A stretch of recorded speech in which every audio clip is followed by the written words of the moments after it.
BBMP news 9 ಗೆ ಸ್ವಾಗತ. ಬೆಂಗಳೂರು ಜಿಲ್ಲೆಯ ಹೊಸ ಭರವಸೆಯಾಗಿ ಬಿಬಿಎಂಪಿ ನ್ಯೂಸ್ 9 ಕರ್ನಾಟಕ ರಾಜ್ಯ ವ್ಯಾಪ್ತಿಯಲ್ಲಿ ನಡೆಯುವ ಎಲ್ಲ ವಿಚಾರಗಳನ್ನ ನಿಮಗೆ ತಿಳಿಸುವ ಕೆಲಸ ಇಂದಿನಿಂದ ನಮ್ಮದಾಗಿರುತ್ತೆ. ಮೊದಲಿಗೆ ಮುಖ್ಯಾಂಶಗಳು. ಇವತ್ತು ಪ್ರಿಯಾಂಕಾ ಖರ್ಗೆ ಅವರು ಏನು ಹೇಳಿದ್ದಾರೆ? ಬಿಜೆಪಿಯವರಿಗೆ ಚಟ ಅನ್ನೋ ಅರ್ಥದಲ್ಲಿ ಮಾತನಾಡಿದ್ದಾರೆ. ಯಡಿಯೂರಪ್ಪನವರ ಪೋಕ್ಸೋ ಕೇಸನ್ನ ಮುಚ್ಚಾಕೊಳ್ಳಕ್ಕೆ ಸ್ವಾಮಿ ಪ್ರಿಯಾಂಕಾ ಖರ್ಗೆ ಅವರೇ, ನೀವೇನ್ ಸುಪ್ರೀಂ ಕೋರ್ಟಾ, ನೀವೇನ್ ಹೈಕೋರ್ಟಾ, ನೀವೇನ್ ತನಿಖಾಧಿಕಾರಿನಾ? ನೀವೇನ ಕೇಸ್ ಬಗ್ಗೆ ಮಾತನಾಡ್ತಕ್ಕಂಥದ್ದು? ಬಹಳ ದೊಡ್ಡ ಮೇಧಾವಿ ನೀವು, ಗೊತ್ತಿದೆ ನನಗೆ. ಆದ್ರೆ ನಾವಿವತ್ತು ಭಾರತೀಯ ಜನತಾ ಪಾರ್ಟಿ ಧ್ವನಿ ಎತ್ತಿರ್ತಕ್ಕಂಥ ವಿಚಾರ ಏನು? ಅತ್ಯಂತ ಹಿಂದುಳಿದ ವರ್ಗಗಳಿಗೆ ಸೇರಿರ್ತಕ್ಕಂಥ ಒಂದು ಬಡ ಕುಟುಂಬಕ್ಕೆ ಅನ್ಯಾಯ ಆಗಿದೆ. 5 ಜನ ಸಹೋದರಿಯರು, ಒಬ್ಬನೇ ಗಂಡು ಮಗ. ಆ ಕುಟುಂಬದ ಒಂದು ಆಧಾರ ಸ್ತಂಭ ಇವತ್ತು ಮುರಿದು ಬಿದ್ದಿದೆ, ಕಳಚಿ ಬಿದ್ದಿದೆ.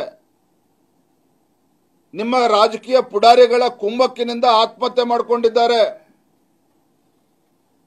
ಹಾಗಾಗಿ ಪ್ರಕರಣವನ್ನು ಗಂಭೀರವಾಗಿ ತೆಗೆದುಕೊಳ್ಬೇಕು ಅನ್ನೋ ವಿಚಾರ ಇಟ್ಕೊಂಡು ನಾವು ಸಹ ನಿನ್ನೆ ನಾನು ದೆಹಲಿಯಲ್ಲಿ ಬಹಳ ಪ್ರಮುಖವಾಗಿರ್ತಕ್ಕಂಥ ಸಭೆ, ನಮ್ದು ರಾಷ್ಟ್ರೀಯ ಅಧ್ಯಕ್ಷ ನೇತೃತ್ವದಲ್ಲಿ ಆ ಸಭೆಯನ್ನು ಕೂಡ ಬದಿಗಿಟ್ಟು ನಾವು ನಮ್ಮೆಲ್ಲ ಮುಖಂಡರು ಇವತ್ತು ಬೀದರ್ಗೆ ನಾವು ಬಾಲ್ಕಿಗೆ ಹೋಗಿರ್ತಕ್ಕಂಥದ್ದು.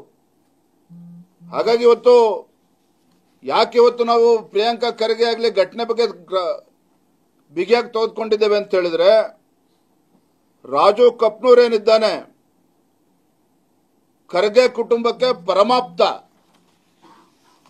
ಖರ್ಗೆ ಕುಟುಂಬಕ್ಕೆ ಅವನು ಬಹಳ ಪರಮಾಪ್ತ ಇರೋದ್ರಿಂದ, ಮತ್ತೆ ಬಡ ಕುಟುಂಬ, ಹಿಂದುಳಿದ ವರ್ಗದ ಕುಟುಂಬ, ಸಮಾಜಕ್ಕೆ ಸೇರಿರ್ತಕ್ಕಂಥ ಕುಟುಂಬಕ್ಕೆ ಅನ್ಯಾಯ ಏನಾಗಿದೆ, ಆ ಒಂದು ಬಡ ಕುಟುಂಬಕ್ಕೆ, ಹಿಂದುಳಿದ ಸಮಾಜ ಕುಟುಂಬ ಸೇರಿದೆ, ಆ ಬಡ ಕುಟುಂಬಕ್ಕೆ ನ್ಯಾಯ ಕೊಡಿಸ್ಬೇಕು, ನ್ಯಾಯ ದೊರಕಿಸ್ಕೊಡ್ಬೇಕು ಅನ್ನುವ ಪ್ರಾಮಾಣಿಕ ಇಚ್ಛೆಯಿಂದ ನಾವಿವತ್ತು ನಿನ್ನೆ ಭೇಟಿಯನ್ನು ಕೊಟ್ಟಿರ್ತಕ್ಕಂಥದ್ದು.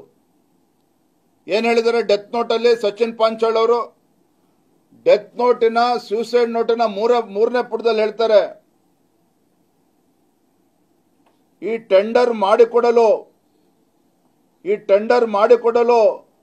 5% ದುಡ್ಡಿನ ಬೇಡಿಕೆಯನ್ನು ಇಟ್ಟಿರುತ್ತಾನೆ. ನನಗೆ ಪ್ರಿಯಾಂಕಾ ಖರ್ಗೆ ಅವರ ಹೇಳಿದ ಮಾತು ದಾಟುವುದಿಲ್ಲ. ದಯವಿಟ್ಟು ಅರ್ಥ ಮಾಡ್ಕೊಳ್ಳಿ ಮಾಧ್ಯಮದ ಸ್ನೇಹಿತರು.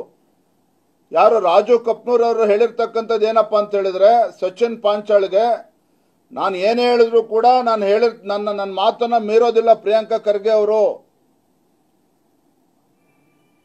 ನನ್ನ ಮಾತನ್ನ ಪ್ರಿಯಾಂಕಾ ಖರ್ಗೆ ಅವರು ಮೀರೋದಿಲ್ಲ ಅನ್ನೋ ಮಾತನ್ನ ಆ ಡೆತ್ ನೋಟ್ ಅಲ್ಲಿ ಬರೆದಿಟ್ಟಿದ್ದಾನೆ ಸಚಿನ್ ಪಾಂಚಾಳ್ ಅವರು.